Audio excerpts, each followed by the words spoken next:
안녕하십니까. 김군의 마음TV 김원장입니다. 이번 시간에도 양심에 대한 주제를 가지고 좀 더 깊이 있게 생각해 보려고 합니다. 양심을 무시하고 살았던 사람의 여러 유형들을 좀 살펴보려고 합니다. 양심을 무시하고 살게 되어지면 사람으로서 품위가 떨어집니다. 그야말로 짐승처럼 됩니다. 왜냐하면 양심불감자들은 언제나 자신을 합리화하고 포장하고 위장하고 자기를 이렇게 그 죄를 마치 정당성을 만들어내고 찾아내서 그것을 그럴듯한 변명을 만들어내는 그런 특징이 있습니다. 자신은 아무 잘못이 없고 언제나 남의 탓을 합니다. 양심 불감자들의 모습들입니다.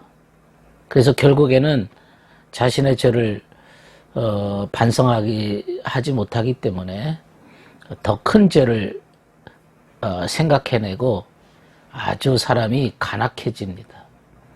간악해지고 양심 없는 그야말로 짐승과 같은 수준으로 전락되고 마는 것이죠.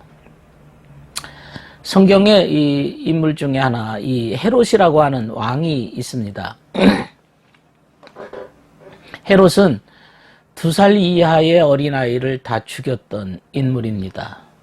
성경에 보면 동방박사들이 그 별을 보고 왕께 경배하기 위해서 그 헤롯 왕이 있는 예루살렘에 왔습니다. 그리고는 물어봤죠. 여기에 왕으로 나실 구주가 나실 그곳이 어디입니까? 이렇게 물어봤습니다. 그리고 그 성경에 보면 헤롯 왕은 그 말을 듣고 매우 당황했고 예루살렘이 술렁거렸습니다. 헤롯은 마음속에 시기심이 올라왔고 분노가 들끓었습니다. 그리고 자신의 그 왕자, 그 보좌를 노리는 적수라고 생각할 수도 없는 2살 이하의 어린아이. 그 아이들이 뭘 하겠습니까? 그런데 그 아이들을 다 죽여버립니다. 그 갓난아이를 다 죽여버립니다. 조금이라도 양심의 소유자였다라면 그런 악한 짓을 하지 않았을 것입니다. 그는 아기 예수 탄생하는 것이 자기에게 위협의 대상이 되는 것도 아니거든요. 그럼에도 양심하고는 전혀 관계없는 존재이기 때문에 악한 짓을 저질렀던 것입니다. 이 양심 불감자들 전혀 가책이 없습니다.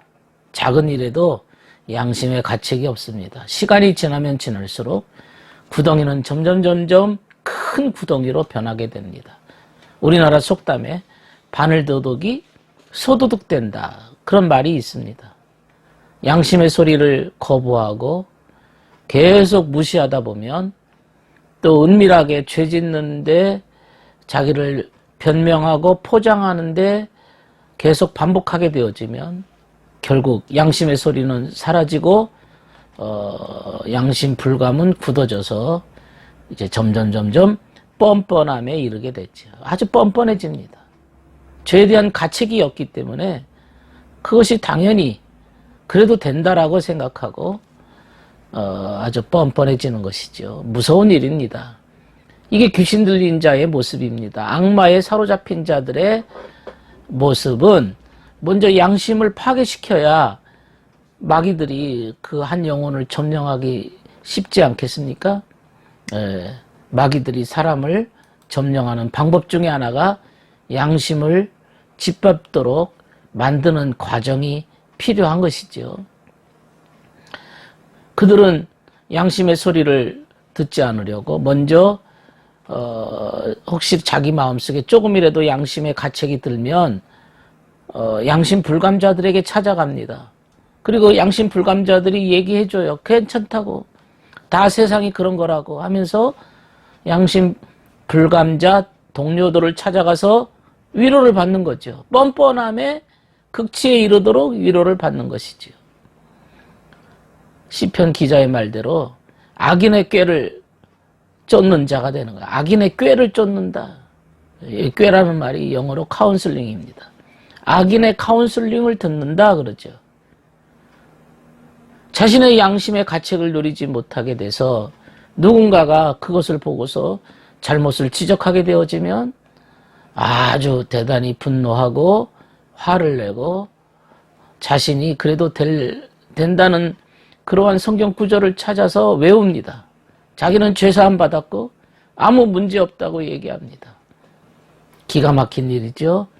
양심 불감자들 주변에 있는 사람들은 또 그 양심 불감을 전파합니다. 뻔뻔함을 전파합니다. 자기가 대단히 하나님께 큰 은혜를 받는 사람이라고 얘기합니다. 또 있어요. 양심 불감자들의 특징은 마음의 법보다도 어떤 증거 자료가 없으면 죄도 아니다, 죄가 아니라고 그런 말을 서슴없이 합니다. 세상법이라고 하는 것은 증거 위주이기 때문에 증거를 채택해서 판결을 내립니다. 마음의 세계는 증거가 마음이 오히려 증거입니다. 양심이 증거입니다. 예. 사실 어떤 그 증거라고 하는 것은 그게 다 적혀 있습니다. 그걸 가지고 성경에서는 행위록이다. 마음의 손에 기록이 되었다.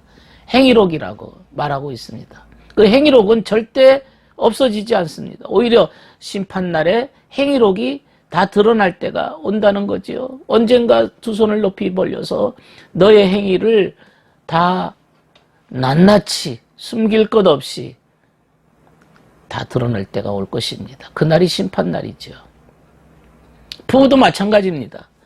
부부간에도 양심을 잃어버린다면 어떻게 될까요? 양심 없는 상태는 이미 귀신이 점령한 상태입니다.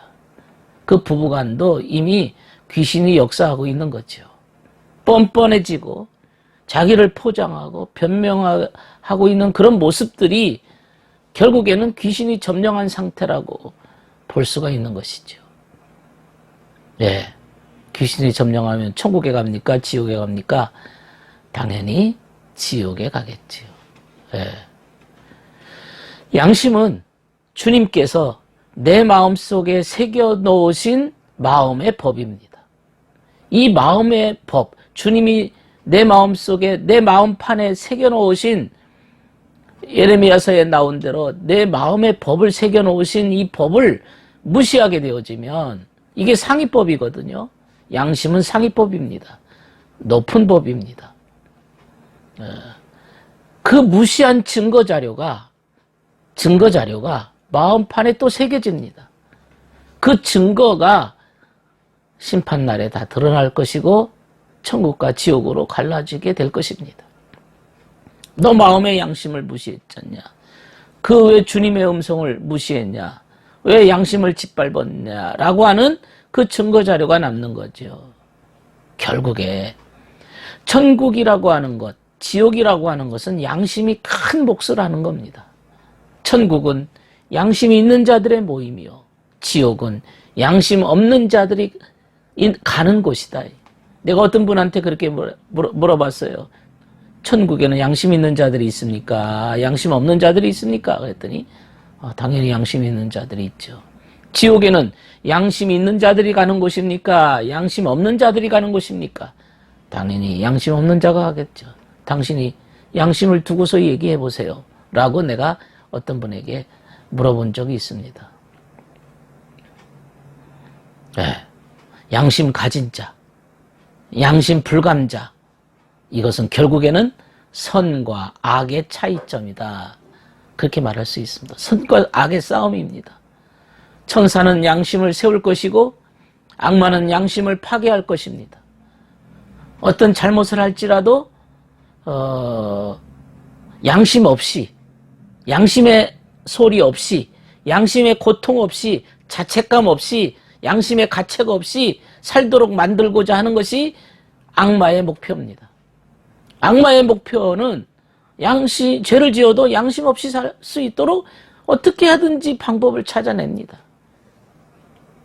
그 양심이 고통받는, 공격받는 것은 그게 바로 영적인 시험이죠. 또 다른 인물이 있습니다. 빌라도라고 하는 사람, 로마의 유대 총독이죠. 빌라도가 이제 많은 군중들이 바라바를 놔주고 예수를 십자가에 못 박으라 소리를 치면서 백성들이 요구했을 때 이 빌라도는 밀란이 일어날까봐 군중 앞에서 손을 씻습니다. 나는 이 사람의 피에 대해서 책임이 없다. 그는 예수님이 죄가 없는 분이라는 걸 알았습니다.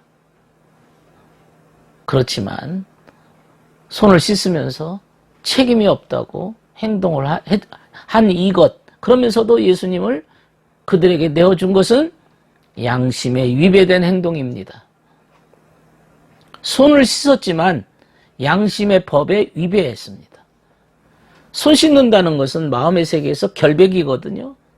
결백입니다. 나는 깨끗하다, 순수하다. 그래서 시편 기자가 말하기를 여호와여 손을 씻고 죄 없는 몸으로 당신의 제단을 두루 돌겠나이다. 시편 26편 6절입니다. 육신의 손은 씻었지만 마음의 손은 씻지를 못한 거죠. 예, 자기가 죄에 대해서는 깨끗하다고 손을 씻어 보였지만 빌라도의 이런 행동에 대해서 양심은 동의하지 않습니다. 그렇다면 베드로의 양심은 어땠을까요? 베드로는 주님을 여러 사람 앞에서 부인했습니다. 심지어는 저주하고 맹세까지 했습니다. 저주하고 맹세까지 했다는 그 말은 말로만 부인한 게 아니라 진짜 열정적으로 부인했다, 그런 뜻입니다. 사실 이 베드로의 주님을 부인한 이 사건은 이 베드로라고 하는 한 인물은 교회를 의미하거든요. 반석이라고 했어요. 반석, 교회입니다. 3번 부인했어요. 3번 부인했다는 말은 완벽하게 부인했다 이거죠. 완벽하게 주님을 떠나갔다 이거죠. 그러나 닭 울기 전에 주님이 예언대로 닭 소리를 듣고 닭의 우는 소리를 듣고서 베드로는 밖에 나가서 몹시 울었다 그랬습니다. 몹시 울었습니다. 왜 울었을까요? 양심의 가책이 돼서, 양심의 가책이 되어서 닭의 울음소리와 함께 그의 양심이 살아난 거죠. 깨어난 거죠. 통렬하게 아주 울었습니다. 이게 바로 양심의 눈물입니다.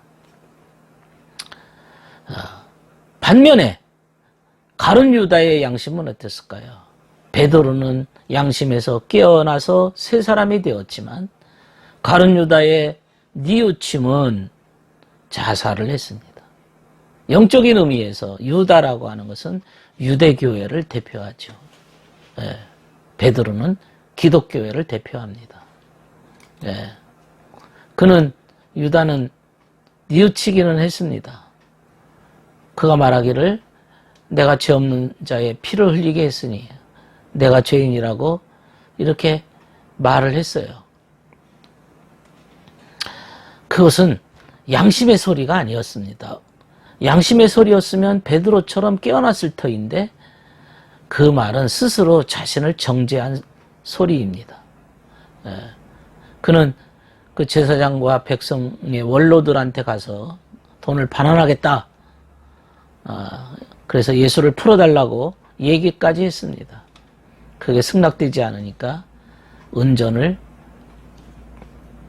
집어 던지고 뇌동댕이 쳐버리고 스스로 목매달아 죽었습니다. 목매달아 죽었습니다. 이게 양심의 가책에서 나오는 목매달아 죽은 것이냐 아니냐, 이거를 많은 이게 논란거리가 있는데요. 그러나 머리와 이 몸, 여기에 이제 목에 밧줄을 매달아서 죽었다고 하는 의미, 어떤 상징성이라고 하는 것은 마음의 내적인 부분과 외적인 부분 연결시키는 매체가 목입니다. 목. 그러니까 마음의 세계에서 이 목이라고 하는 것은 어떻게 보면 하늘과의 연결되는 지점입니다. 그것이 분리게 된 것이죠. 하늘과 연결 지점이 분리됐다고 하는 의미는 양심의 소리에 아멘하고 양심의 소리에 동의하고 양심의 소리에 이렇게 무릎을 꿇는 자세가 아닙니다. 가룟 유다의 자살 행위는 양심의 소리에 대한 응답이 아닙니다. 자신의 정죄, 뉘우침까지는 됐어요. 스스로 자신을 책망하는 데까지는 이르렀으나 양심의 소리에 응답하지는 않았다. 결국에 이 악령들은, 귀신들은 사람들의 양심을 마비시키려고 합니다. 양심을 먼저 마비가 되어야 죄를 짓거든요. 양심의 소리가 들리지 않아야 뻔뻔해지거든요. 양심의 소리에 응답하지 못하도록 끊임없이 양심보다도 탐욕이 그 사람을 끌고 다니도록 그렇게 유혹합니다. 결국에 더러운 탐욕과 욕심에 붙잡혀서 그것이 고조되므로 양심의 소리는 들리지 않도록, 양심의 가책을 받지 않도록 마귀들은 계속적으로 사람을 공격합니다. 네, 우리는 양심을 잃어버리지 않도록 간절한 마음을 가져야 됩니다. 양심을 잃어버리면 그걸 또 회복하기가 어렵습니다. 쉬운 일이 아닙니다. 그것을 회복하려면 모든 죄와 악마가 쫓겨나야만 양심을 다시 찾아 회복할 수가 있습니다. 마귀들은 이 양심을 먼저 공격한다는 사실을 우리는 기억해야 될 것입니다. 양심을 되찾아오는 길만이 결국 주님의 나라에 이른다. 주여, 내 마음속에 양심을 지키는 파수꾼을 세워주소서. 이게 우리의 기도여야 될 줄로 믿습니다. 들어주셔서 감사합니다.